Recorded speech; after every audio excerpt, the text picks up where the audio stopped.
The 1950s, widescreen, colour. A young American actor, James Dean, head hung, crippled with rage, kicks and punches a desk. His emotions are bursting at the seams, one of the key images of the 50s, and the passionate theme of this part of the story of film. To get to the heart of these emotional times, you have to start not in America, but here, Egypt.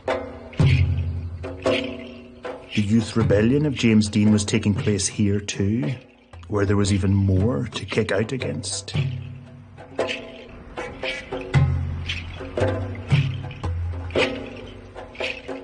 As usual, the movies, the great mirror of their times, reflected the strain. The 50s became the era of the melodrama. There'd been formulaic filmmaking here in Egypt since the 1920s. Until, that is, this rebel, the real James Dean of the 50s cinema, came along. He's the founding father of creative African cinema. In 1958, Youssef Chahine changed film history. Until then, Africa had played no significant part in the story of film. But in that year, he wrote, directed and starred in the complex melodrama Cairo Station, the first great African film, the first great Arab film. Very daring. I was talking about a sexual pervert. And they spat in my face on opening night. Nobody talked about real things. 90% of the young people in Egypt were frustrated because of the taboos, because of religion, because of idiotic parents who were not open enough, who were not civilized enough. To be so innovative, in part from this world-changing conference. In 1955, the leaders of 29 Asian and African countries met in Bandung, in Indonesia, to forge economic and cultural links. They were allied neither to the first capitalist world nor the second communist world of the Soviet Union. They were self-styled Third World. Cairo Station came out of this new, non-aligned sensibility.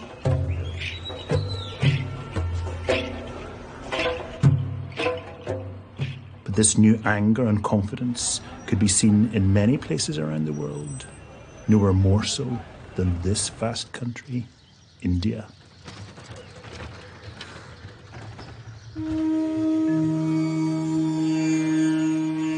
The story of Indian film is as vast as the country. India knew as much, if not more, about devastation as Europe in the 50s. Decolonialization, partition, famine, and the caste system had traumatized it.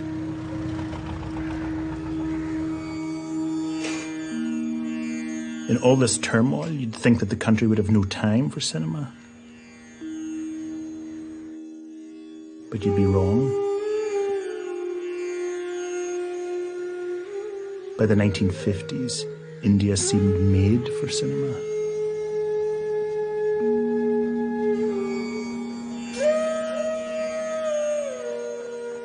Its colours seemed to have the hand of a production designer about them. Its luminosity has the feel of a studio arc light.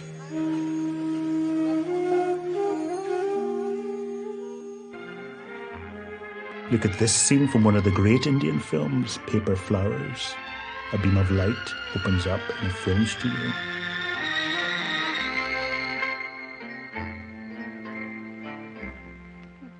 The camera tracks around it towards a man, the film's director, Guru Dutt, the country's Orson Welles. He plays a director who looks at a woman he wants to cast in the film.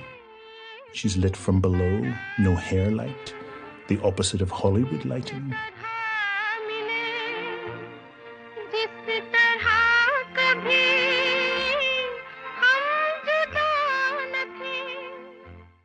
Back on India's streets, you have the feeling that a movie director has designed the action.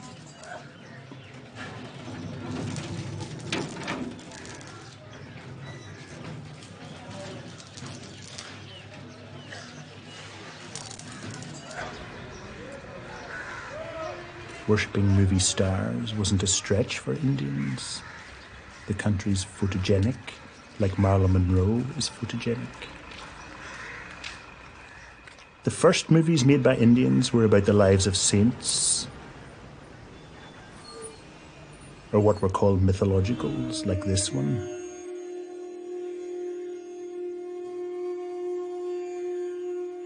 Superimpositions, like early Méliès films, show a mythic king being tested.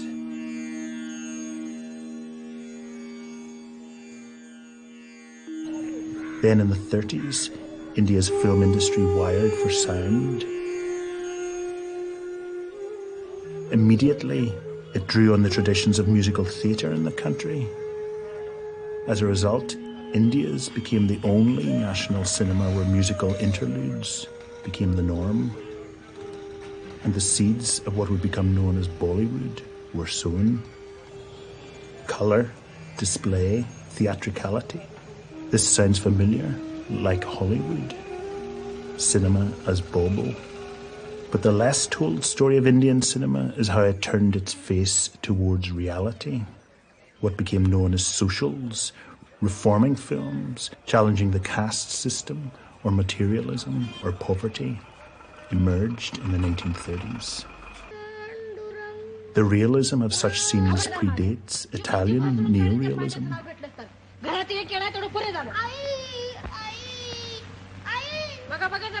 The tidal wave of post-World War II realism that swept across the world in the late 40s and early 50s reached its greatest heights here in Kolkata, in the work of a man who lived in this house, Satyajit Ray. Ray's father and grandfather were famous publishers and illustrators here. Bollywood films, like Hollywood films, were usually set in a fantasy everywhere land. But Satyajit Ray wanted to make his film about a very specific place. So he and his cinematographer, Subhatra Mitra, and his non-professional actors went somewhere very specific. They drove 30 minutes from Kolkata to this small Bengali village, Boram, to make their first film, Patar Panchali. Most of them had never shot a foot of film before, yet the imagery they made here changed film history.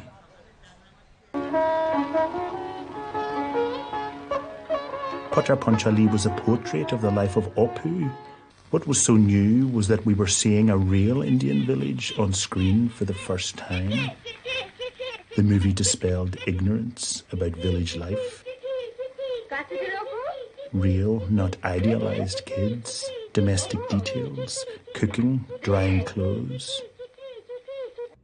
This man, Sumendu Roy, was camera assistant on Patar Panchali and went on to be Ray's DP.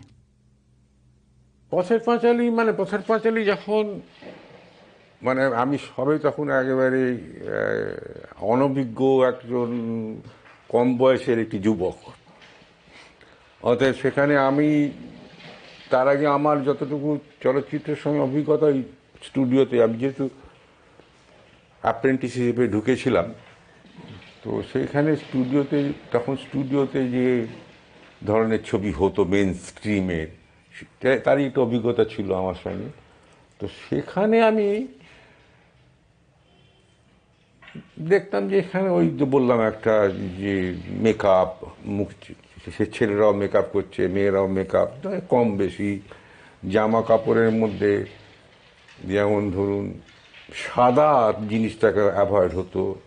সাদা তো সেই সাদা পাঞ্জাবি পরছে বা সাদা ধুতি পরছে, কিন্তু তার মধ্যে একটা টিন্ট, কোনো রঙের একটা রং থাকতো আর কি।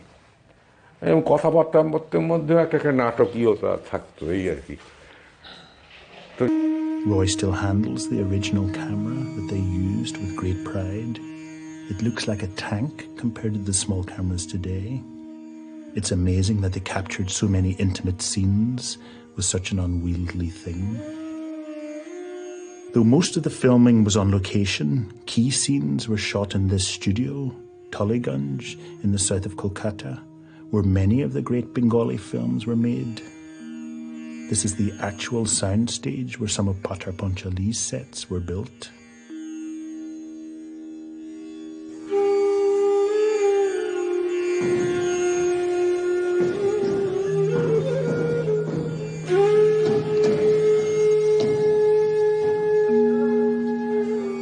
The great actress Sharmila Tagore worked with Ray many times. She was just 14 when he cast her in the lead in his masterpiece Devi, about a girl whose father-in-law dreams that she's a goddess. She was filmed as if by candlelight, eyes lowering.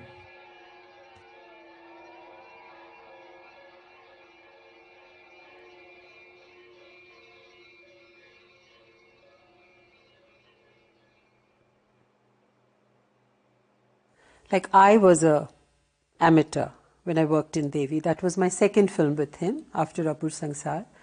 And I was very young. I was just 14.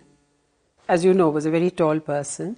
So he sat down on a stool and made eye contact with the child, just read out the scene once. And with sort of animatedly, like, with a lot of expression he would read out with his, as you know, he had a very expressive, well-modulated voice. So he'll make it very exciting and just hold the child's attention. And somehow he communicated, and the child was able to replicate it almost exactly. He knew exactly what kind of a face he wanted. Of course, there was a lot of stress on eyes, and also the framing. I think he believed, like Devi, as you know, especially my role, was treated in very big close-up. And after the film is over, the face really haunts you. And that shot where I'm sitting in the puja place and the husband comes, and that little exchange between the husband and Dayamoi, I thought that was wonderful, because there's a little shake of the head that it's not what it seems. The helplessness of her and that slowly, her getting confused. I mean, she's just a village girl and very young. All that confusion and a little, somebody who's not quite finished growing up yet. I think that is so tragic, how she becomes victim of this regressive mindset or orthodox mindset.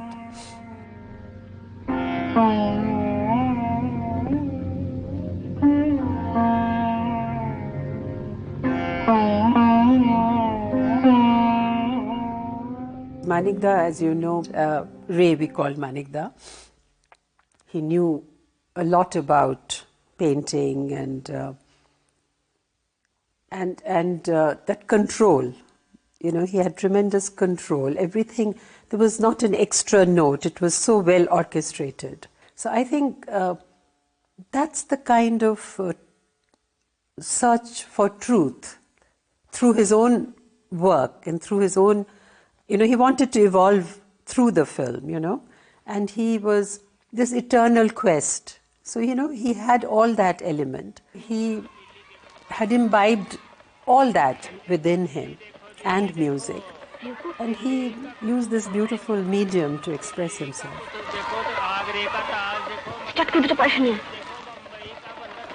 Crumbling buildings, long shadows, playing kids. The world of Patar Panchali made it a huge hit. It played for 6 months in New York City alone. Its landscapes, shaded pathways, and natural soundscapes made India central to the story of film for a moment. It and 2 follow-up films, the Apu trilogy, are sometimes called the best Asian films ever made. But Satyajit Ray's films weren't bursting at the seams with emotion like 50s melodramas were. They were too quiet for that. But then came an Indian film that certainly was bursting at the seams. Mother India is about this woman, Radha. She's getting married. cerise red, veils, close-ups of hands and feet, a couple gently stepping into the world. Here's the world she discovers: hard work, mud, sweat.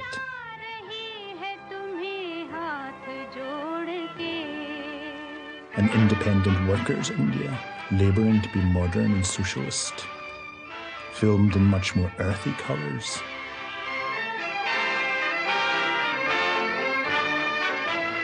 The combination of romance and struggle made many call the film the Indian Gone with the Wind.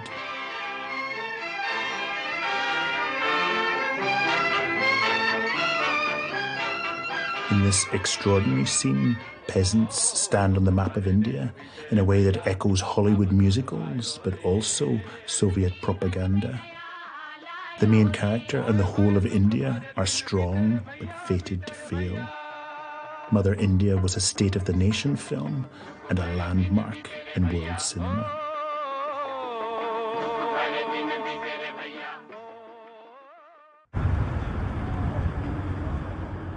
This vast country to the north of India, China, had its own unique social pressures in the 1950s.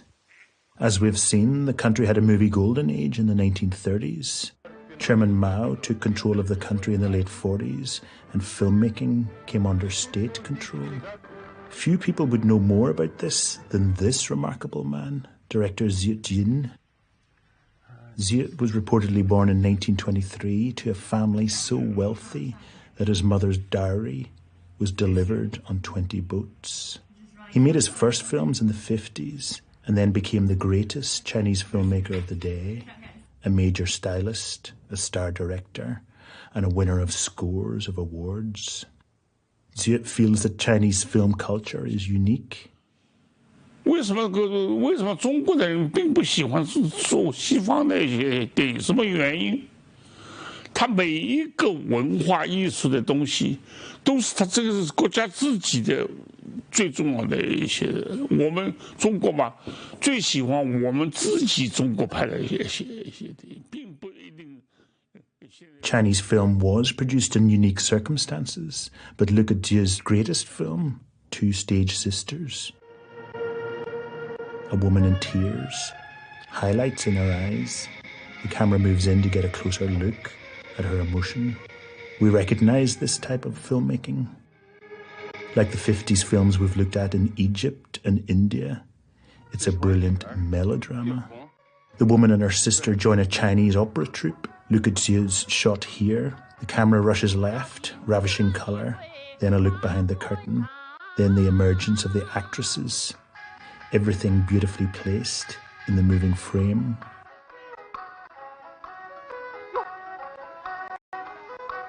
The first sister becomes a revolutionary. The second is seduced by fame and fortune. A painful human drama viewed through a gorgeous lens. What a lens. Ziut's camera tilts down into the world of the story, and then we notice that it's also craning down. The roof of the stage seems to rise.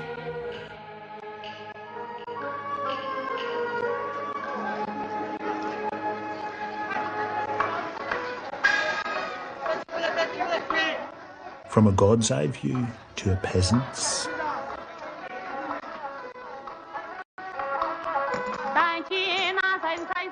Very Chinese, very melodrama, very 50s. Mao's Cultural Revolution devastated Ziu's career.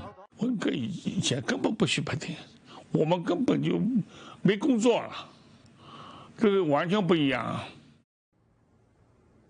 Both Ziu's parents killed themselves in its aftermath, and Two Stage Sisters was accused of cinematic Confucianism.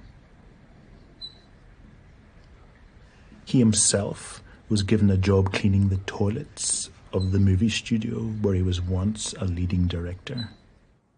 Few lives in movie history, not even Roman Polanski's, have such amplitude. Further east in the 1950s, Japan was recovering from its disastrous wartime experiences. Legendary actress Kyoko Kagawa who worked with Ozu, Mitsuguchi, and then Kurosawa. 昭和20年に戦争が終わってなんかこう世の中がやっとこう自分の思うように自由にこういろんなことができるというそういう時代だったと思うんです。全て映画だけじゃなくてね。だからそういうこう国全体のこう力みたいなものがあったのかなって思うんですけれども、私の考えではね。As we've seen, the country had already in the 1930s experienced a cinematic golden age.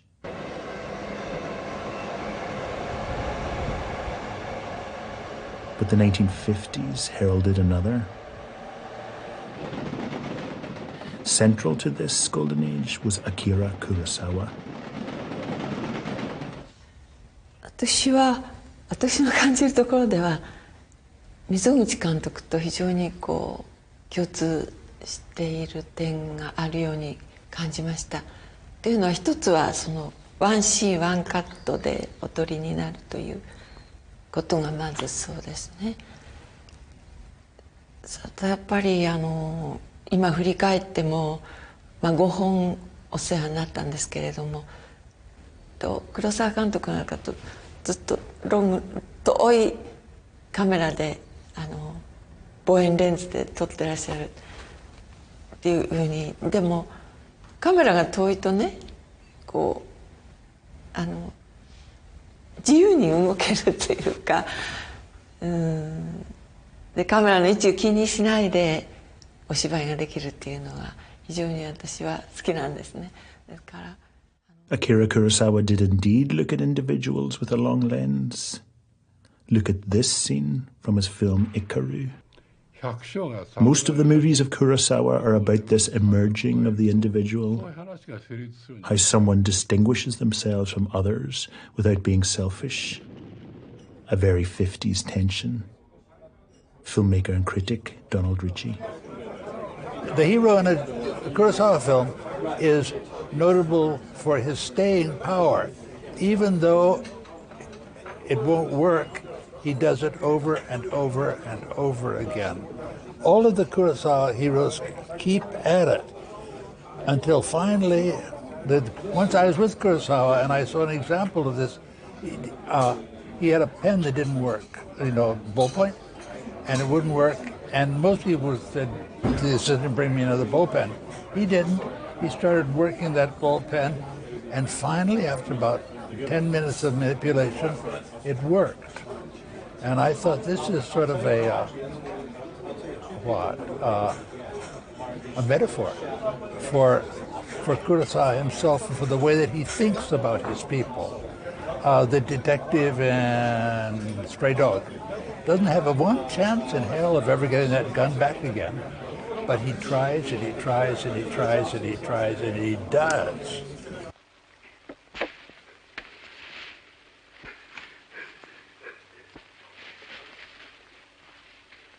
And in the same film, look how he shows Birnam Wood advancing like in a nightmare, like waves. It's like the trees have fingers.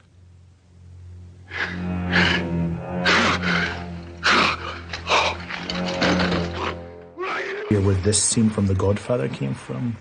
Another human body jerking, shaking, staccato as it dies.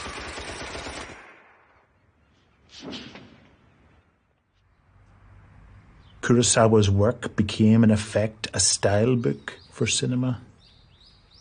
He was like a one-man film school. The Seven Samurai was remade as The Magnificent Seven, with James Coburn playing the Katsushiro part. Widescreen, colour, bright sunlight, rather than Kurosawa's square charcoal downpour. The symbolic knife is even seen in close-up this time.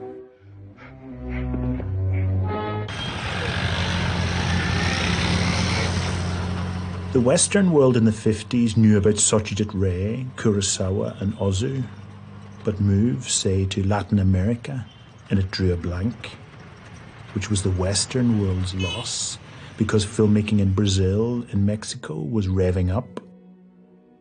As we've seen, Brazil had taken the lead in Latin American cinema. One of its first innovative films was this one, Limite, made in 1930. Its soaring camera expressing a woman's liberty. 25 years later, this film, Rio 40 Degrees, brought Brazilian cinema back to the spotlight. It starts with the aerial shots and big band sounds of a tourist film. But soon it's on the ground, with boys from poor backgrounds. They sell nuts and papers. The camera tracks back. A boy walks into the foreground. Bold use of deep staging. The director of this film, Nelson Pereira dos Santos, was influenced by neorealism and became the most influential Brazilian filmmaker of the 1950s. Santos filmed in slum locations, but used advanced visual techniques.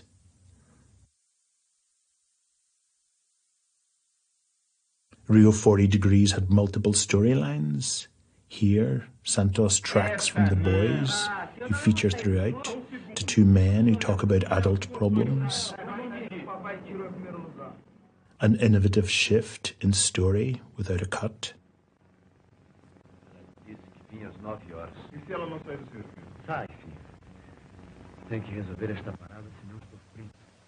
Só o que me faltava. Mas vê se resolve logo, porque a Rosinha está esperando a gente para almoçar. Ela disse que tem rabada e uns litros de vinho. The realism and energy of Rio 40 Degrees was like Yusuf Shaheen's Cairo Station. Travel northwest from Brazil in the 50s and we find that Mexico's film industry is more advanced than Brazil's. Movies in Mexico had been intertwined with life since the 1910s. The revolutionary Pancho Villa held off an assault on Ojinaga until an American company got its cameras in position to film, and Villa got paid the tidy sum of $25,000 for doing so. Come the 30s, Mexican cinema had great directors. Fernando de Fuentes, who made this film, Doña Barbara, was perhaps the best. He virtually invented Mexican national cinema and its themes of rich and poor, feminine suffering and display, brilliantly controlled melodrama. Here, De Fuentes films the greatest star of Mexican cinema, Maria Felix, on a boat as her character is about to be raped. De Fuentes had his DP film from Doña Barbara's point of view, low down. As in many Mexican films, the men are photographed against the sky.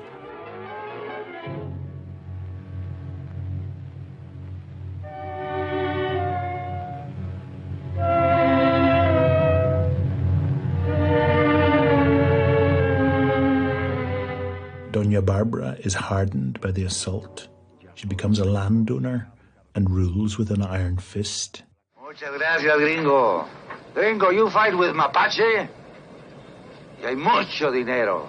Muchachas bonitas. Even more influential in Mexican cinema than De Fuentes was this man on the left, Emilio Il Indio Fernandez, actor and director. This is him and Sam Peckinpah as the Wild Bunch. He was macho and cocky, and Peckinpah cast him as such. And in films that he directed, like this one, The Pearl, he was great at muscular storytelling. Here, the main character is a poor Mexican Indian fisherman. Fernandez himself was half Indian and often portrayed mixed-race characters. The fisherman finds a pearl.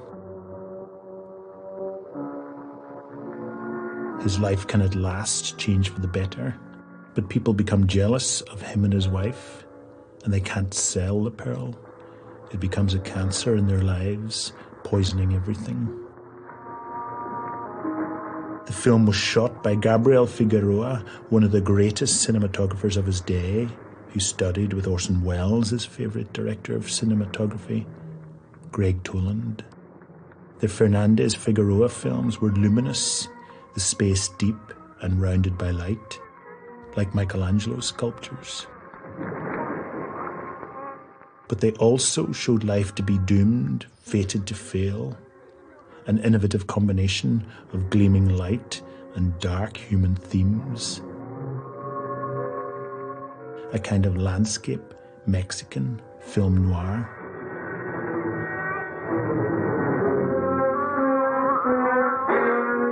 By the late 1940s, Mexican cinema was on a roll, but then came Luis Buñuel, guns blazing.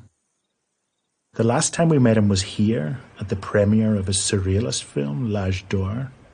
By the 50s, his wanderlust had taken him to Mexico. Mexico is rightly proud of the films Buñuel made here between 1946 and 1965, though his mockery of its religion, its fetishism of motherhood and suffering, and of middle-class life was very much of its time and created mixed feelings.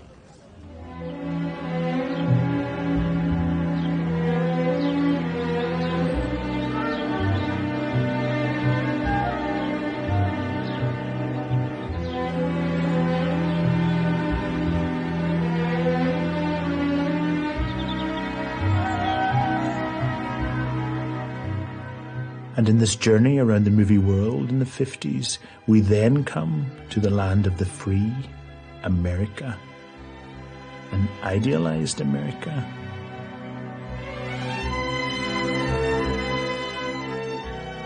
Eisenhower became president in 1953, where the political leaders of Egypt, India, China, and Mexico aimed for socialism. Eisenhower's vision was rather different: Christian, middle class, decent, and suburban. The film used the gloss of Hollywood to attack gloss, surface niceties, and 50s sexual sublimation. Exactly the same approach as Yusuf Shaheen in Cairo Station. Social pressure in very different societies around the world was building. Psychoanalysis, the study of the unconscious and its disruptive desires, had gone mainstream in the 50s, and movies loved this. Every genre was swelling with Freudian feeling in those days. Director Nicholas Ray brought the sexuality of 50s America to that most traditional genre, the Western. He was a passionate drunk. Here he is, filmed later in life, handheld, on a student production, enraged and arguing with an actress. Not at all. Not at all, at all, at all, Leslie. In his Western Johnny Guitar, Ray argued with 30s movie star Joan Crawford. She strides into a world of outlaws, builds this highly decorated saloon with its back wall like a cave. You wanted the dancing kid, Marshal. And is waiting for the railroad to bring customers. The straight-laced locals hate this. They form a lynch mob. Here's someone from that lynch mob. Emma, who's dressed in black, the colour of villainy, spits almost fascist fury. Bring in thousands of new people from the east. Farmers, dirt farmers, squatters. They'll push us out. Emma's line about people from the East is code for modern people, communists. Director Ray saw Emma and the mob as the House Un-American Activities Committee bullies, thus adding to the film's subversion, its political anger. So you better wake up. Crawford's body language makes her the strongest man in the film. She looks down on the other men and is hated for her sexual deviance. Never seen a woman who was more a man. She thinks like one, acts like one, and sometimes makes me feel like a nut.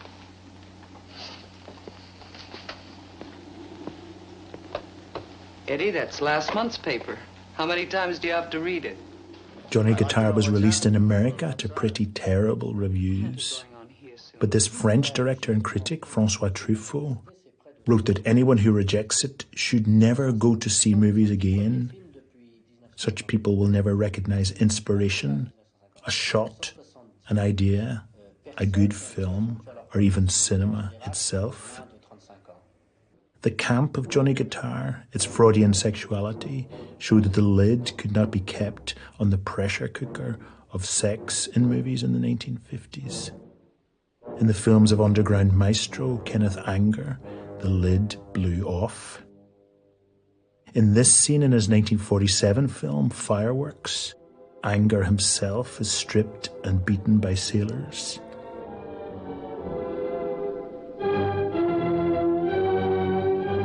It was shot silent, lit from below, a dream about pain and sex.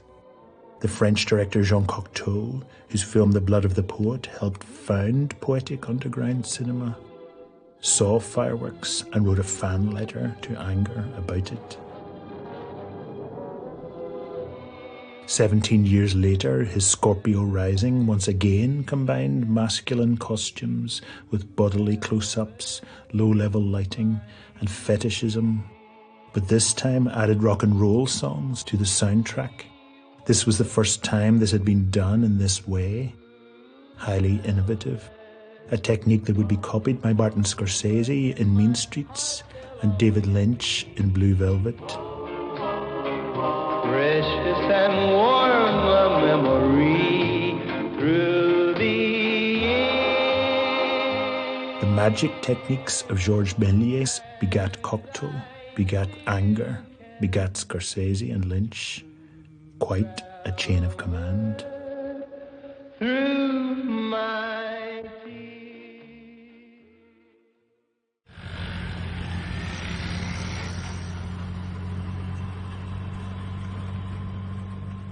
Kenneth Anger, Douglas Sirk and Nick Ray were all working in California, but perhaps even a bigger challenge to the Eisenhowerian idea that 50s America was heaven came from this city, New York.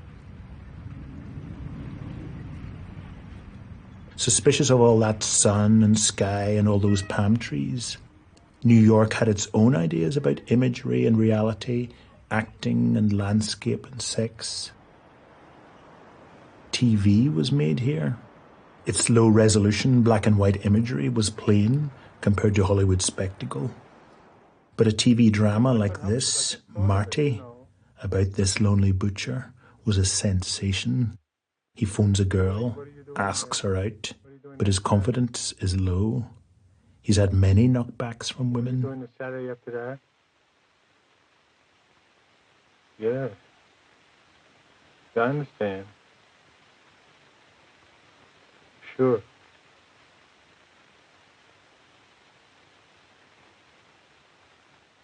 This was live TV. The camera's right next to actor Rod Steiger, who played the butcher.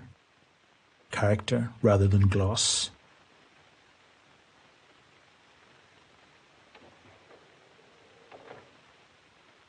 Marty led to more character-based films like On the Waterfront and even Taxi Driver. Steiger trained here, the Actors Studio. Some of the teaching here say that actors should access their inner fears and desires, then suppress them. Access, then suppress. Acting as a pressure cooker. Identity as a melodrama. A new performance technique called the Method resulted. One of the great Method films, On the Waterfront, was shot here, across the water from Manhattan. It was directed by Elia Kazan. Marlon Brando, who'd also studied in the Actors Studio, confronts a union boss who'd been responsible for a murder. Hey, Friendly!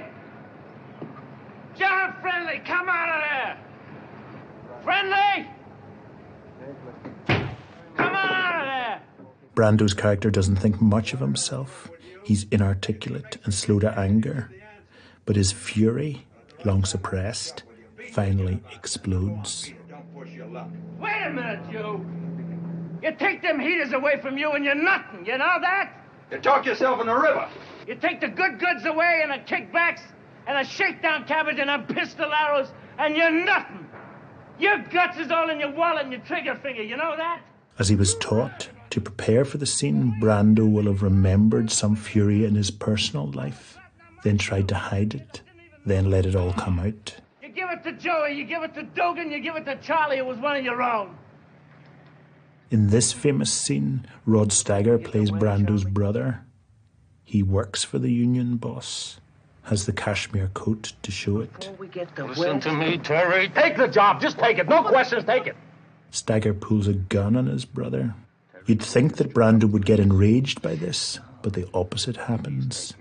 He pushes the gun away, tenderly.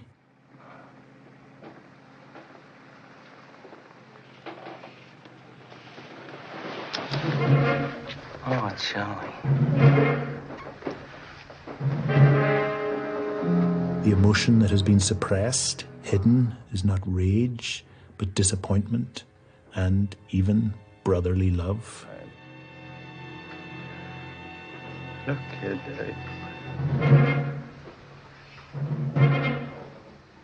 There'd been many types of realism in acting before it, but now actors no longer displayed their characters, but tried to hide them.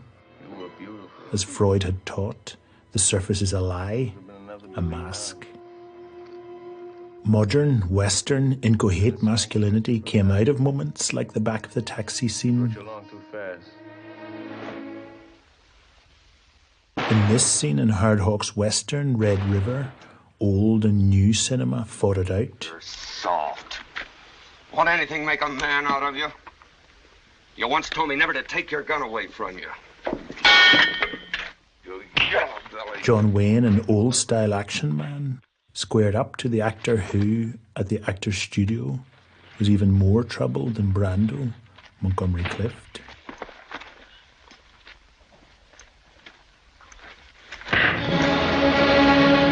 All right, for 14 years I've been scared, but it's gonna be all right. But Clift fights back. Get up. Come on, get up. The 1950s, standing up to the 30s and 40s. Judy Balaban was engaged to Montgomery Clift. Marty was sort of the forerunner of the sensitive man, if you will. You know, he was the sort of beginning of accepting the notion that guys were just not these cutout masculine figures of masculine traits of whatever. And I think he was the precursor of, you know, Marlon, Jimmy Dean. He was just at the edge of that, coming into that. James Dean in Rebel Without a Cause was the icon of these modern men. He's the son of a rich family. Dad, stand up for me. Director Nicholas Ray's widescreen shows the posh family home. But then Dean, like cinema itself in the 50s, explodes. Stand up! Tilted camera, he attacks his father. You guys! You want to kill your own father!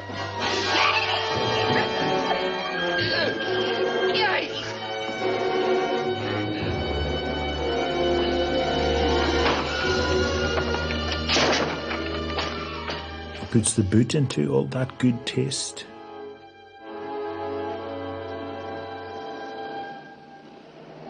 There was no social reason for his rebellion. It was personal, existential. Dean died, aged 24, in 1955, just as teenagers and rage had really got going. Suddenly, American cinema was all about young, angry, East Coast, inarticulate men. They knew that 50s America wasn't all Doris Day and Disney. It was rife with tensions between parents and kids, management and workers, white and black. And back here in California, the tension in 50s cinema gets even more intriguing. As if to prove that it wasn't only the trendy young American directors who were making swollen movies in the 50s.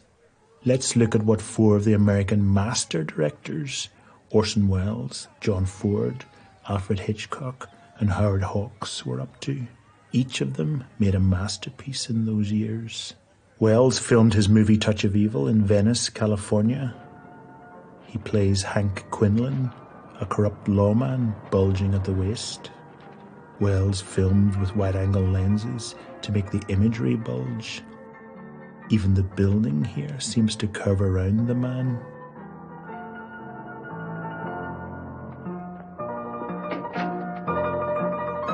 Hank's desperately lonely and obsessed by a woman. I don't know what Quinlan thinks she's got to do with it. Anna? Oh, maybe she'll cook chili for him or bring out the crystal ball.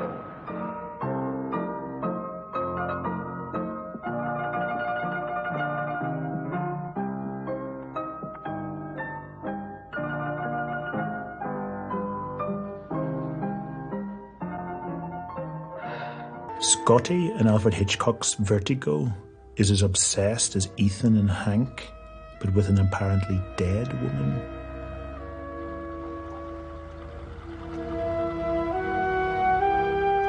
He follows her look-alike, his eyes burning blue.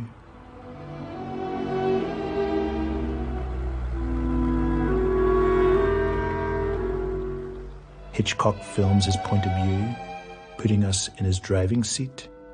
Scotty slips into an erotic dream state. In an era when families were the social norm, none of these men is in one. And neither's this man, John Wayne, in Howard Hawks' Rio Bravo. He plays a sheriff who's assembled this motley posse to defend a town against bandits. The men sit around, joke, talk, and sing. That's where I long. In the era of Shaheen's sexual frustration, of Cirque's conformity, of Mehboo's symbolic women, of James Dean and Marlon Brando's unraveling men, this posse, filmed in warm colours, smoking, strumming and drinking coffee, were the closest mature American cinema got to showing an ordinary family at all. Of a tree coming home, sweetheart darling, just my rifle, pony and me. In Britain in the 50s, tensions about sex and society were more hidden beneath the surface. The films of this man, David Lean, didn't scream like the melodramas of Egypt, India, Mexico and America. But still waters run deep. Lean's films contain the emotions of Britain in the 50s, its empire in decline. Like Akira Kurosawa in Japan, Lean's black and white films of the 40s were taut stories of his nation, England, on a human scale. In this scene, in his adaptation of Charles Dickens' Great Expectations, the young Pip, who comes from a humble background, encounters another class which is haughty and stopped in time. Your clock stopped, miss. It should say 3:15. Don't loiter, boy. Gothic and erotic.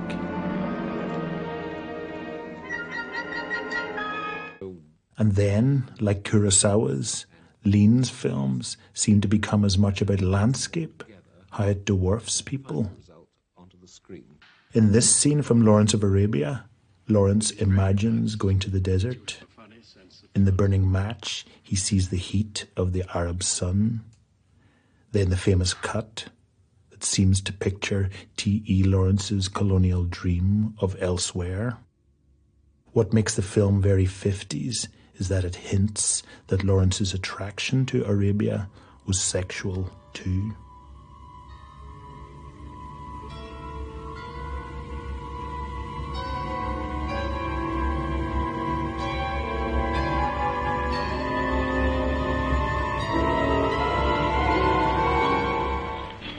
I believe that somewhere in the darkest night, position, right on the top edge of the track to see the most amazing show of the century.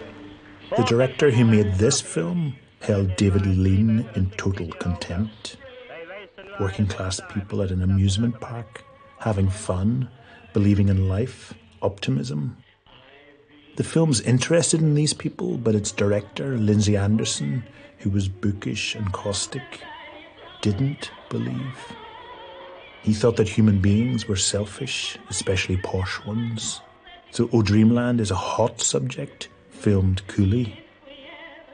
Anderson was a leftist, but O Dreamland's irony is far from this, the most famous leftist film in movie history, Battleship Potemkin. In Potemkin, the working classes were pictured as noble types. A caring mother, children of the revolution.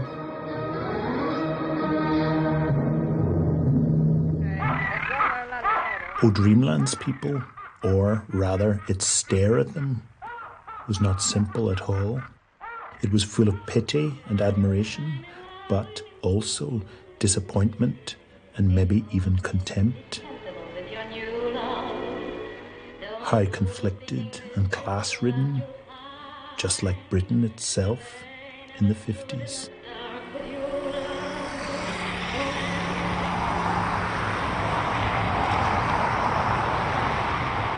And finally, in our travel around the world in the 1950s, if we move to France not long after O Dreamland, we find this 22-year-old ballet dancer and model, Brigitte Bardot. She had the kind of beauty that made the box office go kerching. There was nothing ambiguous about this stare. Bardot's hair was unkempt. She refused to dress like a posh Parisian woman. Eventually, she brought more money to the French economy than the motor car manufacturer Renault. Sex was coming out in the open in the movies.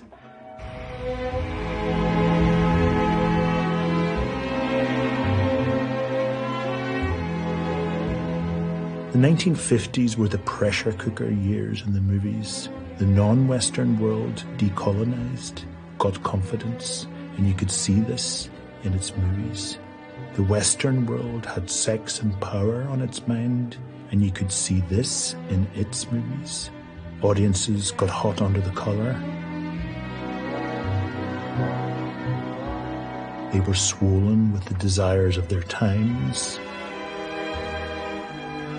The language of the movies was straining at the seams. Something had to give.